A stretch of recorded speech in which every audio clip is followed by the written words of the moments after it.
Hello everyone, Nathan here, and over the past few days, I've been playing quite a lot of Gwent.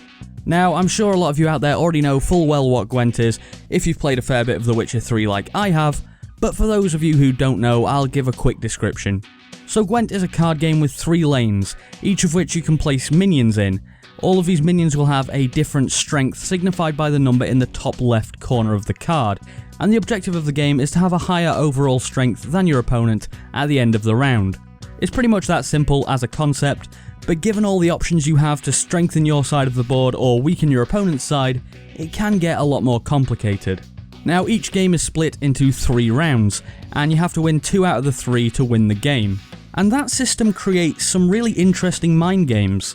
Do you put down that powerful gold card now, or do you save it for the next round? Well, that's a tricky one. After all, it doesn't matter if you win the first round if you wasted all of your cards doing it. Basically, the game is all about getting maximum value for your cards, and to do that you have to build the right deck, make the right decisions, and perhaps most importantly of all, rely on a little bit of luck. So, with the game currently in its closed beta stage, how does it stack up? Is it any good? Well, as I said, I've played a lot of the game and I've actually had a lot of fun. It's extremely satisfying to decide to surrender a round, knowing that your opponent has nothing left to beat you in the last 2 rounds, and the game actually rewards that kind of difficult decision making, which I feel has been lacking recently in other card games like Hearthstone. Gwent has also been changed fairly significantly since its appearance in Witcher 3, and now there's a bunch more cards and different effects that they have to add more depth to what was, in all truth, a very simplistic game. So there's a lot to like here, but it's not all rosy. The game does have some fairly significant issues, mainly centered around balance. Now you'll notice in this video that on the whole, I'm playing with the monsters faction a lot, and a lot of people I'm playing against are doing the same thing. And that's because it's just way stronger than most of the other choices. The default leader card gives you a very powerful unit on the board, many of the cards you have summon minions that aren't even in your hand, and at the end of every round, you get to keep a random unit on the board to be used in the next round. And there's been so many rounds when I've started with a 10 or more advantage over my opponent, just because I picked the monsters faction. Now don't get me wrong here, there are some decks that can compete, but the big problem with those decks is that you don't start with all the cards you need to use them, and since some cards are just obviously better than the others, you're going to be at a fairly major disadvantage to other players if you're just starting off against someone who's been playing for a while and has the cards they need. This is a free-to-play game, and the rate that you get cards early on is pretty decent, but there's still a fairly big incentive to spend real money to get the cards you need quicker.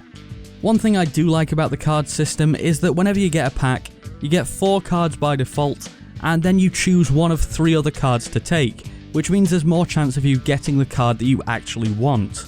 They've also put in an interesting system where at the end of the match you can send your opponent a good game notification, and if they send one to you, you'll get a reward, which is usually scraps which are used to craft cards.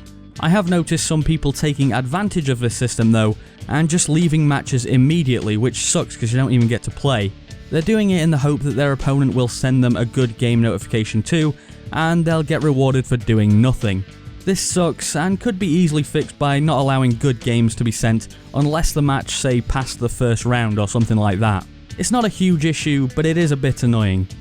The biggest worry I have though is that there's almost definitely going to be a very strong meta, and I worry that once people know what it is, you'll have the same issue that's in Hearthstone right now, where every match you play is against the same massively powerful meta decks over and over again, and ultimately that's what stopped me playing Hearthstone.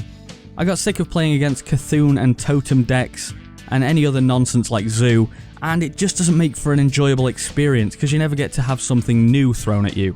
Honestly, I don't know how they can stop this becoming an issue, but I really hope they find a way, because at the moment Gwent is a hell of a lot of fun, and if it was available on my phone as well as my PC, I think I'd spend the majority of my day playing it. Yes, the Witcher theme helps to draw players in and give a more enjoyable experience as characters and creatures from the game pop up and remind you of quests that you've done in The Witcher 3, but even without the theme this would still be a fun game, and I'm going to keep playing and see how they update it before I fully make up my mind on it as to whether I maybe even switch over and leave Hearthstone behind entirely, because right now I'm enjoying Gwent a lot more than I enjoy Hearthstone. So that's about it for today. But just before I go, I'll be giving away a Steam copy of Gang Beasts, and there's a link to that giveaway in the description if you fancy a chance at winning that.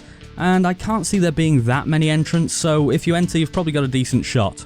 Anyway, if you enjoyed the video, clicking that like button down below really helps me out. Let me know what you think of Gwent in the comments, and subscribe for more like this in the future. I've been Nathan, thanks for watching, and I'll see you next time.